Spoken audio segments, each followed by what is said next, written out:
Waalaikumsalam warahmatullahi wabarakatuh. Terima kasih atas kesempatannya. Mohon maaf Ustaz, saya perkenalan diri dulu, boleh? Saya Tri dari Solo, alhamdulillah di Jawa di sini. Ingin menanyakan perihal kisah tadi, menyinggung sedikit kisah nyata juga oleh teman-teman kita yang ada di sini. Ada pemikiran tunggu poin aja. Saya mohon untuk penguatnya agar kami wanita yang maupun semua teman-teman di sini insya Allah merasakan hal yang sama tentang kisah-kisah kami yang berjuang untuk tetap menjadi muslim yang baik di Estafet. minoritas. Mohon solusinya agar tetap menjaga istiqomah dalam ibadah 5 waktu tentunya.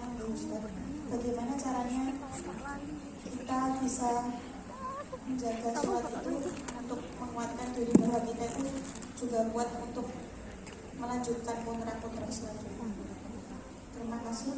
Sekian dari saya. Assalamualaikum warahmatullahi wabarakatuh.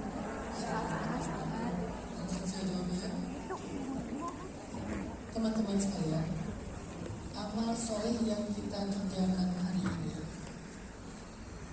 seringkali akan kita lihat dampak dan hasil yang luar biasanya suatu hari nanti. Mungkin kalian pernah dengar kisah tentang 3 orang yang terkurung dalam gua. Terus masing-masing dari mereka berdoa dengan tawasul. Tawasulnya adalah amal-amal mereka di masa lalu yang paling istimewa dan paling rahasia, terutama yang paling rahasia. Orang yang pertama bertawasul dengan berbakti kepada ibunya. Dia bilang, suatu malam ibu saya haus minta air, dan itu adalah puncak musim dingin, sehingga akhirnya saya memanaskan air agar bisa diminum oleh ibu saya kalau dingin. Ketika saya datang dengan air panas, dengan air hangat, ibu saya sudah tertidur. Kemudian saya berdiri di sebelah ibu saya sambil memegang cangkir air hangat itu, agar ketika ibu saya bangun, dia tidak perlu memanggil saya karena saya sudah standby di sebelahnya. Sampai pagi hari ibu saya bangun dan saya masih berdiri di sebelah ibu saya. Itu amalan berbakti kepada ibu yang diawalkan. Ya Allah, jika Engkau menerima amal saya itu, selamatkanlah saya dari buaya. Tiba-tiba mulut buaya bergeser dan terbuka sedikit, masuk udara, oksigen. Tadinya mereka hampir habis oksigen, tapi belum bisa keluar. Ternyata Allah berkenan menerima amalnya. Amal dia itu adalah nungguin ibunya tidur dengan secangkir air, dengan niat supaya kalau ibunya bangun gak perlu manggil-manggil. Kasihan ibunya kalau harus manggil-manggil, mungkin ibunya sakit, mungkin ibunya udah tua gitu. Sehingga dia standby di sebelah ibunya sampai pagi. Dan amal itu selama ini tidak bermanfaat buat dia, karena dia gak membutuhkannya. Bermanfaatnya kapan? Nanti. Bahkan ibunya udah wafat, setelah mungkin dia udah dewasa, baru amal itu menjadi kebaikan buat dia. Ya Allah, selamatkan saya, terbuka. Orang yang kedua bilang lagi, ya Allah, saya punya seorang pekerja yang pernah pulang ke kampungnya belum sempat gajian. Dia punya hak dari gajinya, tapi dia belum ambil gaji, udah pulang. Mungkin ada musibah atau ada apa.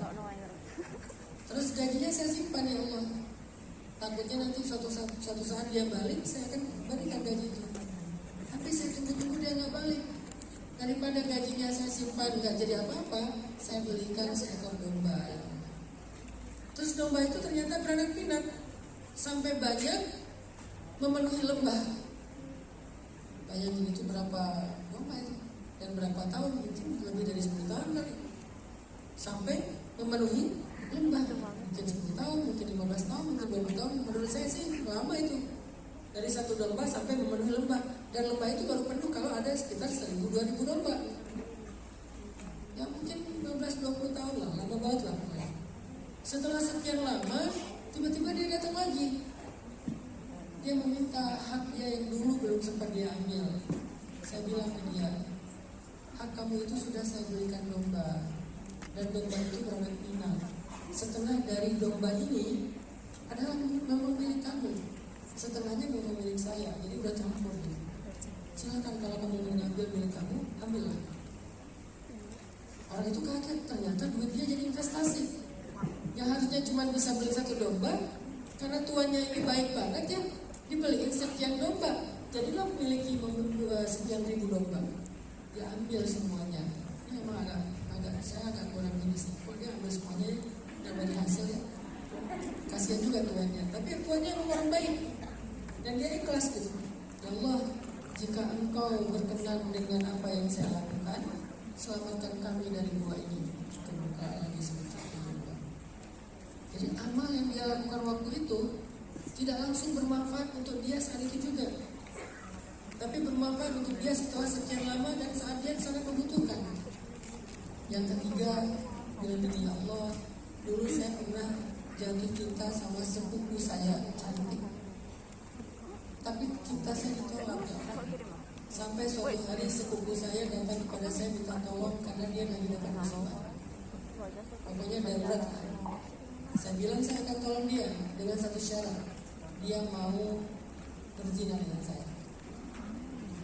Karena saya sangat cinta sama dia, saya ingin melakukan hubungan suami istri dengan dia, tapi dia tolak. Sampai dia dalam kondisi darurat, saya kasih syarat, dia terima. Mungkin daruratnya darurat banget sih, kita nggak tahu jelasnya karena ini misalnya secara umum saja. Dia terima syarat itu, maka saya pun menolongnya sehingga kedaruratannya selesai, dia bisa terhindar dari keburukan. Setelah itu saya datang untuk janjinya. Ketika saya di rumahnya, kami hanya berdua, dan saya ada di atasnya. Tiba-tiba dia menangis dan mengatakan, ya Fulan, ittaqillah, wahai Fulan, takutlah kamu kepada Allah. Seketika itu saya sadar, ternyata saya hampir berbuat dosa besar. Gara-gara diingatkan dengan kata-kata takutlah kamu kepada Allah, saya langsung takut, saya langsung lari dari dia, keluar dari kamarnya, keluar dari rumahnya, lari sejauh-jauhnya berhari-hari sampai jarak saya nggak mungkin lagi kembali kepada dia. Dia lari sejarak yang dia nggak mungkin balik lagi, saking jauhnya. Ya Allah, jika engkau mengabulkan, jika engkau berkenan dengan amal saya itu, selamatkan saya dari dosa. Terbuka, akhirnya kejadiannya selamat. Yang mau saya sampaikan Mbak Tri, amal soleh yang kita kerjakan hari ini, tetap sholat walaupun waktunya susah, tetap berhijab, tetap makan yang halal walaupun godaannya banyak yang haram-haram, itu nggak berdampak saat ini juga ke kita. Kadang ada yang langsung, tapi seringnya enggak. Berdampaknya nanti, berdampaknya ketika kita sudah membutuhkannya suatu hari. Bisa aja berdampaknya pas sakaratul maut, ketika kita lagi sakit-sakitnya, amal-amal yang kita kerjakan di masa kita hidup itu yang akan memudahkan kita, seperti cerita asli. Atau bisa jadi bermanfaatnya kelak di akhirat, ketika kita lagi darurat-daruratnya, karena kayaknya nggak ada bencana, nggak ada masalah yang lebih berat daripada masalah pada masyarakat di dalam kubur, di sirat, di hisab. Itu masalah yang sebenarnya, cuma kan kita selalu merasa bahwa masalah itu yang dalam hidup di dunia itu kan.